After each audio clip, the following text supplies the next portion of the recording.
Hi ಎಲ್ರಿಗೂ ನಮಸ್ಕಾರ. ಇವತ್ತು ಆಲೂಗಡ್ಡೆ ಬಜ್ಜಿನ ಹೇಗೆ ಮಾಡೋದು ಅಂತ ನೋಡೋಣ. ಫಸ್ಟಿಗೆ ಯಾರೆಲ್ಲ ನನ್ನ ಪೇಜನ್ನು ಸಬ್ಸ್ಕ್ರೈಬ್ ಮಾಡಿಲ್ಲ ಪ್ಲೀಸ್ ಸಬ್ಸ್ಕ್ರೈಬ್ ಮಾಡಿ. ಫಸ್ಟಿಗೆ ನಾನು ಒಂದು ಬೌಲನ್ನು ತೊಗೊಂಡಿದ್ದೀನಿ. ಇದಕ್ಕೆ ನಾನು ಸ್ವಲ್ಪ ಕಡಲೆ ಹಿಟ್ಟನ್ನು ಹಾಕ್ಕೊಳ್ತಾ ಇದ್ದೀನಿ. ನೋಡಿ, ಈ ಥರ ಕಡಲೆ ಹಿಟ್ಟನ್ನು ಹಾಕಿದ ಮೇಲೆ ಇದಕ್ಕೆ ನೀವು ಒಂದು 1/4 ಸ್ಪೂನಷ್ಟು ಖಾರ ಪುಡಿನ ಹಾಕ್ಕೊಳ್ಳಿ. ಹಾಗೆ 1 ಸ್ಪೂನಷ್ಟು ಅಕ್ಕಿ ಹಿಟ್ಟನ್ನು ಹಾಕ್ಕೊಳ್ಳಿ. ಅಕ್ಕಿ ಹಿಟ್ಟನ್ನ ಹಾಕ್ಕೊಳ್ಳೋದ್ರಿಂದ ಇದು ಗರಿ ಗರಿಯಾಗಿ ಬರುತ್ತೆ. ಹಾಗಾಗಿ ನಾನು ಅಕ್ಕಿ ಹಿಟ್ಟನ್ನ ಹಾಕ್ಕೊಳ್ತಾ ಇದ್ದೀನಿ. ಒಂದು ಸ್ವಲ್ಪ ಜೀರಿಗೆನ ಹಾಕ್ಕೊಳ್ಳಿ. ಹಾಗೆ ಇದಕ್ಕೆ ಒಂದು ಚಿಟಿಕೆಯಷ್ಟು ಹಿಂಗನ್ನು ಹಾಕ್ಕೊಂಡು ರುಚಿಗೆ ಎಷ್ಟು ಬೇಕೋ ಅಷ್ಟು ಉಪ್ಪನ್ನು ಹಾಕ್ಕೊಳ್ಳಿ.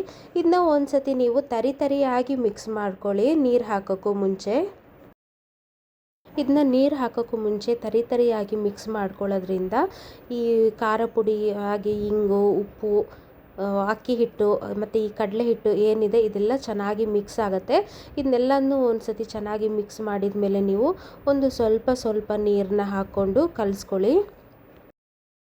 ಒಂದೇ ಸತಿ ನೀರು ಹಾಕ್ಕೊಳ್ಳೋದ್ರಿಂದ ಇದು ಗಂಟಾಗ್ಬಿಡುತ್ತೆ. ಹಾಗಾಗಿ ಸ್ವಲ್ಪನೇ ನೀರನ್ನ ಹಾಕ್ಕೊಂಡು ಕಲಿಸ್ಕೊಳ್ಳೋದ್ರಿಂದ ಇದು ಗಂಟು ಆಗೋದಿಲ್ಲ. ತುಂಬಾ ಚೆನ್ನಾಗಿ ಕಲಿಸ್ಕೋಬೋದು. ಹಾಗಾಗಿ ಸ್ವಲ್ಪ ನೀರನ್ನ ಹಾಕ್ಕೊಂಡು ಕಲಿಸ್ಕೊಳ್ಳಿ. ನಾನಿಲ್ಲಿ ಕೈ ಬಿಡದಿರೋ ಹಾಗೆ ಚೆನ್ನಾಗಿ ಮಿಕ್ಸ್ ಮಾಡ್ಕೊತಾ ಇದ್ದೀನಿ. ನೋಡಿ, ಈ ಥರ ಚೆನ್ನಾಗಿ ಮಿಕ್ಸ್ ಮಾಡ್ಕೊಳ್ಳೋಣ. ನೋಡಿ, ಈ ಥರ ಎಷ್ಟು ಗಟ್ಟಿಯಾಗೋ ಅಲ್ಲ ನೀರಾಗೋ ಅಲ್ಲ, ಮೀಡಿಯಮ್ ಹದದಲ್ಲಿ ನೀವು ಕಲಿಸ್ಕೋಬೇಕು ಹಿಟ್ಟನ್ನು. ನೋಡಿ, ಇದು ಇವಾಗ ಹಿಟ್ಟು ಎಷ್ಟು ಚೆನ್ನಾಗಿ ರೆಡಿಯಾಗಿದೆ ಅಂತ.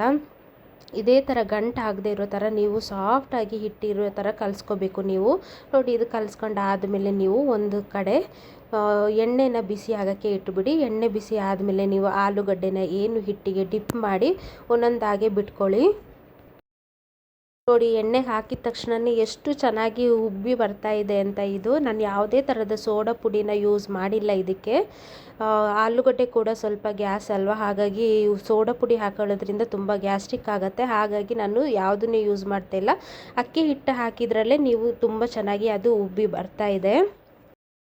ಆಲೂಗಡ್ಡೆ ಬಜ್ಜಿ ಎಷ್ಟು ಗರಿಯಾಗಿ ಚೆನ್ನಾಗಿ ರೆಡಿಯಾಗಿದೆ ಅಂತ ನೋಡಿ. ಈ ವಿಡಿಯೋ ನಿಮಗೆ ಇಷ್ಟ ಆದರೆ ನನ್ನ ಪೇಜನ್ನು ಲೈಕ್ ಮಾಡಿ, ಸಬ್ಸ್ಕ್ರೈಬ್ ಮಾಡಿ, ಹಾಗೆ ಪಕ್ಕದಲ್ಲಿರೋ ಬೆಲ್ ಐಕನ್ನ ಕ್ಲಿಕ್ ಮಾಡಿ.